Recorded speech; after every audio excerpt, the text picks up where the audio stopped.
6000 feet and QNH 1013. Report on runway inside. Side.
Now, amid controversy, the Labour Party has unveiled 1,234 names to lead the Peter Obi and Yusuf Datti Baba Ahmed presidential campaign ahead of next year's general election. Arise correspondent Chinaza Samuel has more.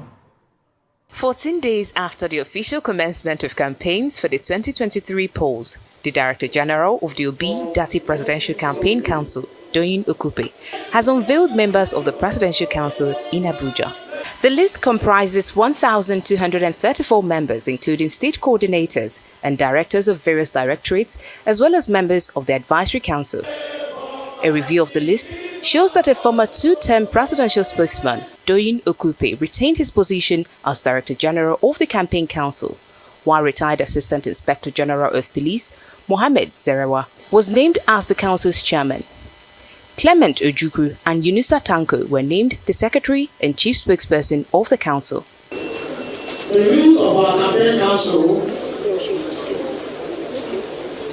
were very carefully selected. The people who made the list came from the 6 geopolitical zones of Nigeria. But the list did not sit well with some members of the party. Just hours after the ceremony in Abuja, Labour Party's National Publicity Secretary, Arabami Abayomi, dismissed the list. Abayomi, in a text message to reporters and published by a national daily, said, "We are not involved in Dr. Okupe's mischievous political shenanigans. That is not the party's program. He can't be talking about our party all the time. Which party? Is he the leader of the Labour Party now to announce himself as the DG? It is an anomaly. Who announced DG of Atiku? Atiku did it. When Tinubu announced his DG, his party did it." Continuing, the Labour Party spokesperson said, "Where is Peter Obi? Okupe does not know what he's doing. I want to be quoted. The DG ought to go to the Northeast or North Central. We are not a sectional political party. Our presidential candidate is pan-Nigerian. How can we have a presidential candidate from the South and a campaign DG coming from the same South?" An indication that all is not well between the party and the Presidential Campaign Council. But in a swift reaction, the party's national chairman, Julius Abure, countered the Labour Party National Publicity Secretary, insisting that the statement did not emanate from the leadership of the party. Abure, in a statement, is quoted as saying, "It is important to let our esteemed friends of the media to know that the leadership of the party fully endorsed the media outing of Peter Obi Campaign Council. The party was fully consulted and fully represented by a good number of the National Working Committee led by the National Secretary." In a follow-up telephone conversation with Arise News, Abure denied that there is a rift in the party's national leadership.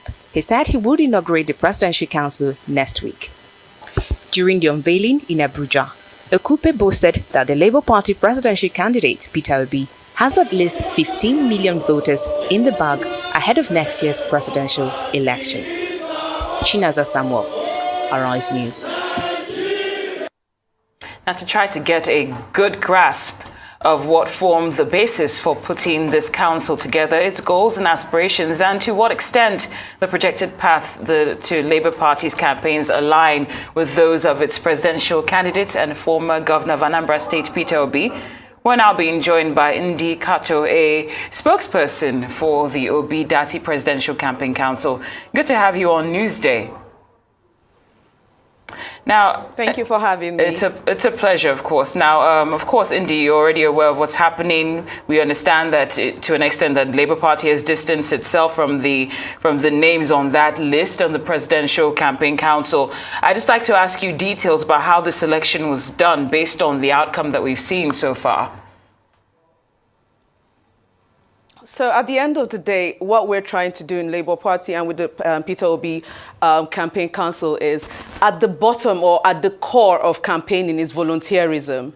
And what we try to do is to reflect the core of that volunteerism. We had so many people around the nation putting in their efforts. As you can see, the campaign council list is very extensive, possibly the biggest campaign council list, because it comes from all spheres of lives. Other campaign council lists, if you go back to elections prior to this, you will see that it's the same people repeating. But this is an election in which a party and a candidate is trying to do things a different way. The candidate is being carried by the people. people.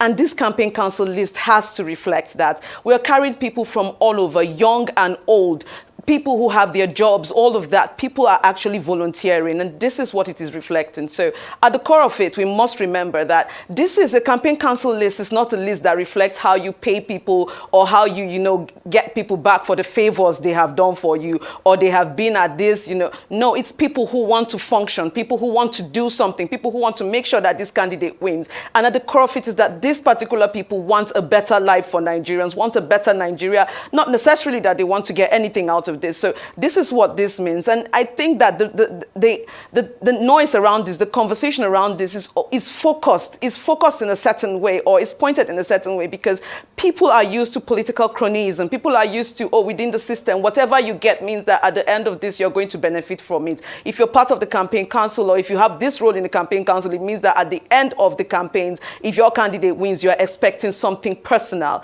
At the core of this campaign council, I will say again, is volunteerism. Volunteerism for what? To make sure that this candidate that Nigerians believe in, that these people believe in, gets into the seat of the presidency. And when that person gets in there, what do they want? A better Nigeria. Thank you. Now, Comrade Abayomi, excuse me for the pronunciation, seems to disagree with this, and seems to disagree with the vision and the position and the stances that have been taken concerning the PCC list. What's the way forward? Because it looks like there's a bigger rift developing within the party. So the chairman of the party, Comrade Abure, has made this very clear. The party is going to going to swear in the campaign committee, and that is what matters. At the end of the day, people will have disagreements, but I want to bring us back a bit to what I've said. At the end of the day, this is a new way of campaigning that Nigerians are not used to, and you will still have politicians who are still signed into the old way of campaigning, who think, because this is happening. Look, Doyin Okupe, who is the DG, has been on this campaign from the beginning. Before people began to believe in this campaign, Doyin Okupe has been on this campaign. He has sacrificed so much for this campaign. But this is not even to reward him for the sacrifice. It's to say that we know that this man is capable. He has put together a very good team. He has done so much hard work. Why then should we cut this hard work in half and say, you cannot continue simply because you do not come from a certain part of the country? Campaigns are not to reward. Campaigns are for people who can best function to get the job done. Perhaps if you get to where we are saying, we want to do federal character because governments must reflect this, and painfully so because of the composition of Nigeria, you can now say, maybe we do not want Doyin Okupe to be the vice president. Maybe we don't want him to be this high position or that high position because, this government official must come from here or come from that. But campaigns is we need to get this man into the seat of government. We need to get Peter Obi where we need him to be to function, and that is the seat of the president. That is for Peter Obi to be president. And what a campaign should do is to look at who is best to get this job done. And that is the function, that is the main goal of this presidential campaign list, to ensure that those who can do the job, those who have been putting in their efforts, and those who have shown capacity and capability can continue to do the job going forward. I hear you on that, indeed, but at the same time, is the juice worth the squeeze is the question. If this campaign council will end up causing a lot of division within the Labour Party, is it still open to, revision, or is this cast in stone and nothing can be done? I would like to say what we're calling a lot of division would be the publicity secretary disagreeing with the campaign, with the composition of the campaign council, and the chairman of the party has said otherwise. Now people can disagree. It's within the rights of people to disagree, to say, look, I have seen this and I may not like this aspect or that aspect. And at the end of the day, we find a solution to that. But right now, this is not what we would call a rift or the party is tearing apart or anything. There can be disagreement. It's a list of 1,000 plus people. People are going to talk about their interests. People are going to talk about their opinions on these things. But at the end of the day, the core of this is we are doing volunteerism. A lot of people are volunteering their time and energy to make sure that Peter Obi is elected. And we must go in that line. So even the party trying to reconcile itself is going to go in that line, saying that we are looking more at how can we get the job done and less of how can we reward people for where they come from, or how can we try to reflect where people come from or where they do not come from. We are trying to get the job done. The conversation around settling this rift in quotes, which I do not consider a rift, is that we're trying to look at how we're going to get the job done, and everybody must come to the table and talk about it, arrive at a solution. The solution generally is we need to get a job done, and this is the best person to get the job done. I hear you on that. So are you saying that it's subject to revision, or is this cast in stone? I know you need to get the job done, but from an observer's point of view, it does look like there's a bit of a rift. Of course, you're within the party. You're expected to speak well of the party. But from an observer's point of view, things don't really look so great. So are you open to revision, or is this it regarding the campaign council? What we will say, of course, this is a democracy, and the Labour Party, more than any party, is democratic. So what I'm going to say clearly is, of course, conversations are going to hold going forward. But, you know, you mentioned something very clear, and that is about Doyin Okupe. And I do not think that we're going to replace Doyin Okupe because he has shown capacity. But if it is that we need to have a proper conversation, and proper conversations have held prior to this, but to keep having conversations going forward so that everybody will be brought on board, that is the proper thing to do. Of course, we're not going to throw away the National Publicity Secretary of a party. We're going to have conversations, and conversations are key going forward. That is how political parties function. We do not expect that everybody in a political party or everybody who supports Peter Obi will look at this list and say, oh, you know what, everything is perfect with this list. I like everything that is happening with this list. No, people are going to disagree. But that disagreement is not necessarily a rift. It's not. It's not necessarily a rift. It's just that disagreement. And disagreements will be settled. That's what political parties do. People do not necessarily agree on everything. But you cannot see people coming out to say, you know what, I'm going to cost the Labour Party this election because I disagree on this. It is just that, a disagreement, and yes, conversations will be held.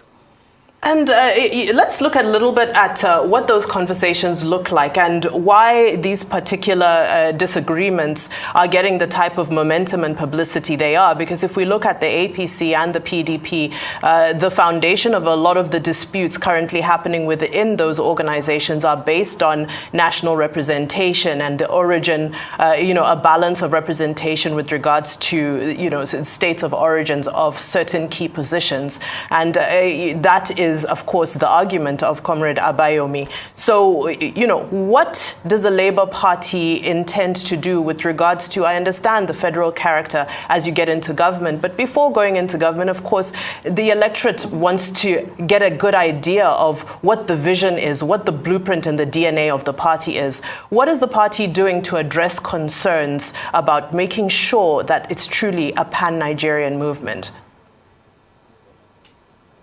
Of course, it's a pan-Nigerian movement. I'm from Kaduna State. I'm from the Northwest. If you look at even the composition of the spokespersons, we're from all over the country. People from all over the country have formed this list. And I remember clearly when we were forming this list, how we had to go back and sit down and look at everybody who are putting their effort to contribute to this campaign. Of course, you cannot take everybody, but that is why the list is so extensive. This list covers so much and then some. We have people who run their private businesses who have not even had business with politics before, but I've said, you know what, in this election, I'm going to put myself forward. We had people who are even in the military and are saying that, you know what, I'm going to put myself forward. These are all people that have been considered. Of course, you cannot satisfy everyone. That is the situation, and that is the reality with lists like this. When a list comes out, it cannot satisfy everyone. But I will say again that with respect to Labour, it is not a rift.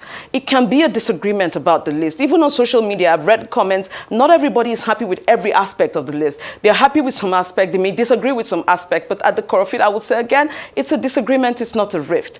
Other people have their party people swearing that they are going to cost them the elections. You know what, I'm not going to campaign, I'm not going to do this, this is not going to happen, you will lose at the end of the day. But that is not where Labour is headed. That is not where Labour is headed. Conversations will be held and these disagreements will be addressed. That which can be changed will be changed. But I do not see, taking out of this, changing any core person from their position. Again, we're looking at capacity, and I will want to reiterate this over and over again. We're looking at capacity. It doesn't matter who announced the list. It does not matter. What we're looking at is, this is the capacity. This is the person that has been delivering. This is the person that can deliver the most. And that's what we're going forward with. Why we are having these kinds of conversations at the end of the day is because of how people look at campaign committees, campaign councils, campaign lists as an avenue in which, if I show this working, if I'm here, it means that when they win, we're going to get something. And And that is what I'm trying to point out today, that at the core of the OB campaign is volunteerism. There's no assurance. We've not had any conversation that, oh, when this person enters government, I'm going to get something. I have absolutely no interest. What I would want to is, you know what, if you want to say I can do this in this position, fine. If not, I can continue with my job. People are gainfully employed. What they're trying to do is to volunteer their time and energy for something that they believe in. And at the end of the day, subjecting something that is quite different, that is completely different, I would say, from other political parties and how they function, to the nuances, to you know, the boxes in which these other political parties function is quite unfair. This is a very, very different situation. This is volunteerism at its core. People are not benefiting personally from this. They're sacrificing their time, and the list reflects people who put themselves forward to sacrifice their time and energy to get these things done, and who are already doing these things. So it's just that. I'm so sorry to interrupt, because we do have other matters to touch on, and of course you've mentioned volunteerism. We've noted that. Thank you so much. Let's talk about the delay when it comes to the manifesto for the Labour Party. As you know, the presidential candidate has drawn some criticism regarding the delay. Though, of course, he's justified it, saying he's waiting for the positions of the Nigeria Labour Congress and the Trade Union Congress before releasing the manifesto. I'd like to ask you the status of that and how much longer we'll have to wait for this. So with respect to that, one of the things I always talk about with the candidate, His Excellency Peter Obi, is that this man is a walking manifesto. You saw his appearance in Harvard. Everywhere he goes to, he talks about these things. And again, we're subjecting him to people who do things a different way.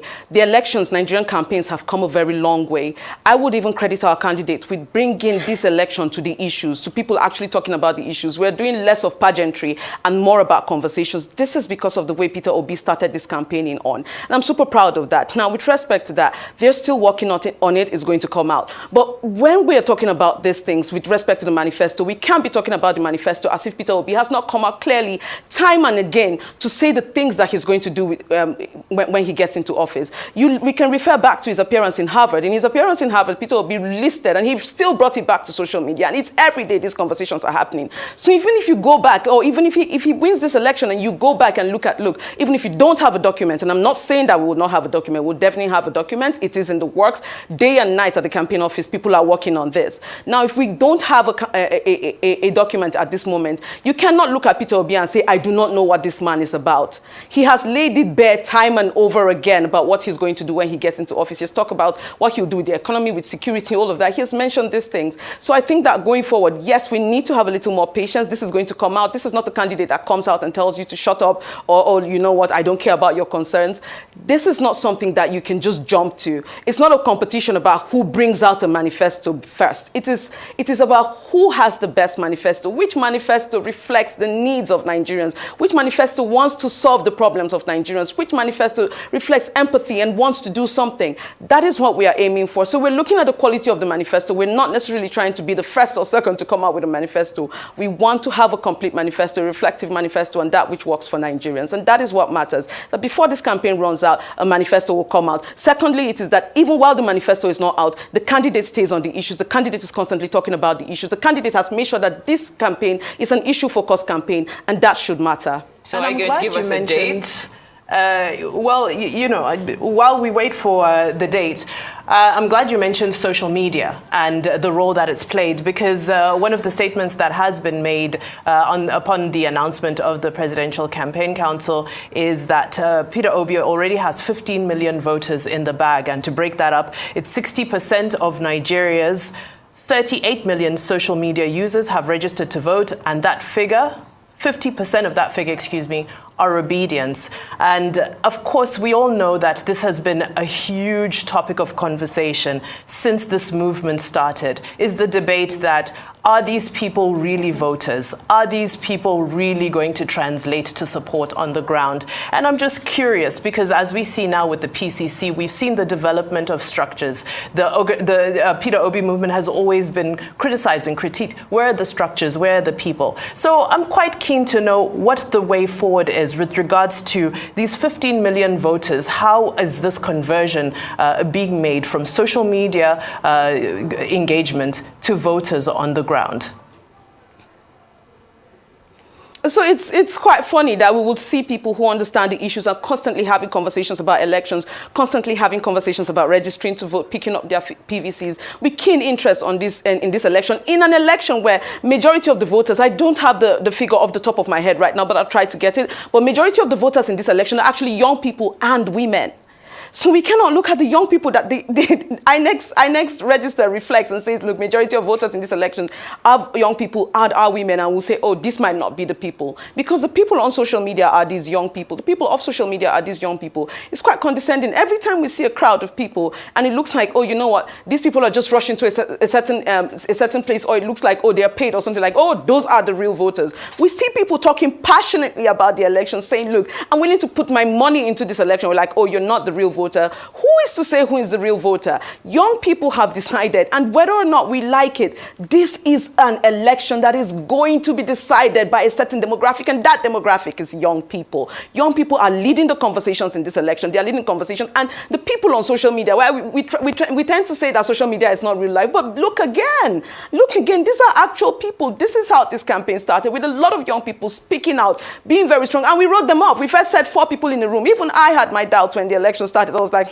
where are we going with this? But as you keep, and the momentum kept building, more and more people, and these are actual people, these are living, breathing people, these are people who are going to vote. There are some of these people who this is their first time making their votes, and they have made themselves known that, look, I've registered, I'm going to pick up my voter's card, I have picked up my voter's card, I'm going to vote. Now, this is even social media, but we'd like to act like, and this is not an accusation on you, I'm just saying we in general, we like to act like the conversations on social media do not trickle down to the normal society. If you have a conversation on social media today, try go to a rural area. After a while, it has trickled down to that level. The conversations on social media tend to influence the conversation happening on mainstream media.